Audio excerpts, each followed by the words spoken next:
Hi everyone, welcome back to my channel. ಇವತ್ತು ಸಿಂಪಲ್ಲಾಗಿ ಒಂದು ಬ್ರೇಕ್ಫಾಸ್ಟ್ ರೆಸಿಪಿನ ಮಾಡ್ತಾಯಿದ್ದೀನಿ, ಒಗ್ಗರಣೆ ಉಂಡೆ ಅಂತ. ಹೇಗೆ ಮಾಡೋದು ಅಂತ ನೋಡೋಣ. ನಾನಿಲ್ಲಿ 2 ಕಪ್ ಅಕ್ಕಿನ ತೊಗೊಳ್ತಾ ಇದ್ದೀನಿ. ಚೆನ್ನಾಗಿ ವಾಶ್ ಮಾಡ್ಕೊಳ್ತಾ ಇದ್ದೇನೆ.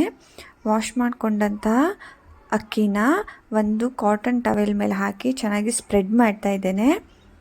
ಈ ಥರ ಚೆನ್ನಾಗಿ ಸ್ಪ್ರೆಡ್ ಮಾಡಿ, ಹಾಗೆ ಇದನ್ನು ಫ್ಯಾನ್ ಅಡಿಯಲ್ಲಿ ಸಹ ಹಾಕಿಡ್ಬೋದು, ಇಲ್ಲ ಹಾಗೆ ಸಹ ಗಾಳಿಗೆ ಬಿಟ್ಟಿರ್ಬೋದು.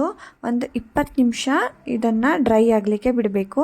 ಎಕ್ಸ್ಟ್ರಾ ಏನು ನೀರಿರುತ್ತೋ ಅದೆಲ್ಲ ಒಣಗುತ್ತೆ. ಸೊ ಒಂದು 20 ನಿಮಿಷ ಇದನ್ನು ಹೀಗೆ ಗಾಳಿಗೆ ಡ್ರೈ ಆಗಲಿ, ನೀರೆಲ್ಲ ಹೋಗಲಿ. ಇವಾಗ 20 ನಿಮಿಷ ಆಗಿದೆ ನೋಡಿ, ಚೆನ್ನಾಗಿ ಎಕ್ಸ್ಟ್ರಾ ನೀರೆಲ್ಲ ಒಣಗಿದೆ. ಇವಾಗ ಇದನ್ನು ಮಿಕ್ಸರ್ ಜಾರಿಗೆ ಹಾಕಿಬಿಟ್ಟು ತರಿಯಾಗಿ ರುಬ್ಕೊಳ್ಬೇಕು. ಇವಾಗ ಒಗ್ಗರಣೆಗೆ ರೆಡಿ ಮಾಡ್ಕೊಳ್ಳೋಣ. ಒಂದು ಪಾತ್ರೆಗೆ ನಾನು ಇಲ್ಲಿ ಎಣ್ಣೆನ ಹಾಕ್ಕೊಳ್ತಾ ಇದ್ದೇನೆ. ಎಣ್ಣೆ ಕಾದ್ಮೇಲೆ ಅದಕ್ಕೆ ಸಾಸಿವೆ, ಜೀರಿಗೆ, ಉದ್ದಿನಬೇಳೆ, ಹಾಗೆ ಕಡಲೆಬೇಳೆ, ಹಸಿಮೆಣಸಿನ್ಕಾಯಿ, ಹಾಗೆ ಸ್ವಲ್ಪ ಒಣಮೆಣಸಿನ್ಕಾಯಿ,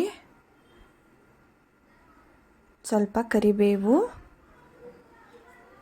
ಹಾಕ್ಬಿಟ್ಟು ಚೆನ್ನಾಗಿ ಫ್ರೈ ಮಾಡ್ತಾ ಇದ್ದೇನೆ. ಆಗ ಇದಕ್ಕೆ ನೀರನ್ನು ಹಾಕ್ತಾ ಇದ್ದೇನೆ. 4 ಲೋಟ ನೀರನ್ನು ಹಾಕ್ತಾ ಇದ್ದೇನೆ. ನಾನು 2 ಲೋಟ ಅಕ್ಕಿನ ತಗೊಂಡಿದ್ದೆ. ಸೊ ಇವಾಗ 4 ಲೋಟ ನೀರನ್ನು ಹಾಕ್ತಾ ಇದ್ದೇನೆ. ಹಾಕ್ಬಿಟ್ಟು ಚೆನ್ನಾಗಿ ಕಲಸಿ, ಹಾಗೆ ಇವಾಗ ಇದಕ್ಕೆ ಉಪ್ಪು ಹಾಗೆ ತೆಂಗಿನಕಾಯಿ ತುರಿನ ಹಾಕಬೇಕು. ಹಾಕ್ಬಿಟ್ಟು ನೀರು ಚೆನ್ನಾಗಿ ಕುದಿಲಿಕ್ಕೆ ಬಿಡಿ. ಇವಾಗ ನೀರು ಚೆನ್ನಾಗಿ ಬಾಯ್ಲ್ ಆಗಿದೆ ನೋಡಿ. ಇವಾಗ ಇದಕ್ಕೆ ನಾವು ರೆಡಿ ಮಾಡಿಟ್ಕೊಂಡಂಥ ಅಕ್ಕಿ ತರಿನ ಸ್ವಲ್ಪನೇ ಹಾಕಿಬಿಟ್ಟು ಹಾಗೆ ಕೈ ಅಲ್ಲಾಡಿಸ್ತಾ ಇರಿ. ಚೆನ್ನಾಗಿ ಮಿಕ್ಸ್ ಮಾಡಿ. ಗ್ಯಾಸ್ ಫ್ಲೇಮು ಮೀಡಿಯಮಲ್ಲೇ ಇರಲಿ. ಹಾಗೆ ಕೈಯನ್ನು ಆಡಿಸ್ತಾ ಇರಿ. ಇದು ನೀರು ಫುಲ್ ಡ್ರೈ ಆಗ್ತಾ ಇದೆ. ಫುಲ್ ಡ್ರೈ ಆಗಿ ತಳ ಬಿಟ್ಕೊಳ್ಳುತ್ತೆ. ಅಲ್ಲಿ ತನಕನೂ ನೀವು ಚೆನ್ನಾಗಿ ಕುದಿಸ್ಬೇಕು. ಈ ಥರ ಚೆನ್ನಾಗಿ ಕುದಿಸಿ ನೋಡಿ. ಫುಲ್ ತಳ ಬಿಟ್ಕೊಳ್ತಾ ಇದೆ. ಈ ಥರ ಆಗಬೇಕು. ಇವಾಗ ಫ್ಲೇಮ್ನ ಆಫ್ ಮಾಡಿ ಹಾಗೆ ಸ್ವಲ್ಪ ತಣ್ಣಗಾಗಲಿಕ್ಕೆ ಬಿಡಿ. ಇವಾಗ ಸ್ವಲ್ಪ ತಣ್ಣಗಾಗಿದೆ.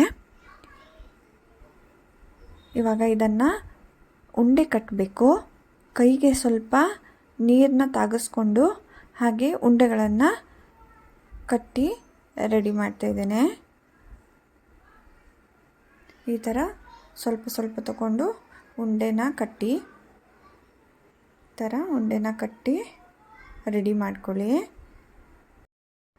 ಉಂಡೆಗಳು ಕಟ್ಟಾಗಿದೆ. ಇವಾಗ ಇದನ್ನು ಸ್ಟೀಮ್ ಮಾಡೋಕ್ಕೆ ಇಡಬೇಕು. ನಾನು ನೀರು ಬಿಸಿ ಮಾಡೋಕ್ಕೆ ಇಟ್ಟಿದ್ದೆ. ಇವಾಗ ಇದನ್ನು ಸ್ಟೀಮರಲ್ಲಿಟ್ಟು ಒಂದು 10 ನಿಮಿಷ ಬೇಯಿಸ್ತೀನಿ. 10 ರಿಂದ 15 ನಿಮಿಷ ಬೇಯಿಸಿದರೆ ಸಾಕು. ಇವಾಗ 15 ನಿಮಿಷ ಆಗಿದೆ. ಸ್ಟೀಮರ್ನ ಓಪನ್ ಮಾಡ್ತಾ ಇದ್ದೇನೆ ನೋಡಿ. ಚೆನ್ನಾಗಿ ಉಂಡೆ ಬೆಂದಿದೆ. ಇವಾಗ ಒಗ್ಗರಣೆ ಉಂಡೆ ರೆಡಿಯಾಗಿದೆ. ನೀವು ಇದನ್ನು ಸಾಂಬಾರ್ ಜೊತೆ ಸರ್ವ್ ಮಾಡ್ಬೋದು, ಇಲ್ಲ ತೆಂಗಿನಕಾಯಿ ಚಟ್ನಿ ಜೊತೆ ಸಹ ಸರ್ವ್ ಮಾಡ್ಬೋದು. ತುಂಬಾ ಸಾಫ್ಟಾಗಿರುತ್ತೆ. ಸೊ ತುಂಬ ಟೇಸ್ಟಿಯಾಗಿ, ಸಿಂಪಲ್ಲಾಗಿ, ಟೇಸ್ಟು ಕೂಡ ಚೆನ್ನಾಗಿ ಬರುತ್ತೆ. ಒಂದು ಸಲ ಟ್ರೈ ಮಾಡಿ. Thank you for watching. ಧನ್ಯವಾದಗಳು.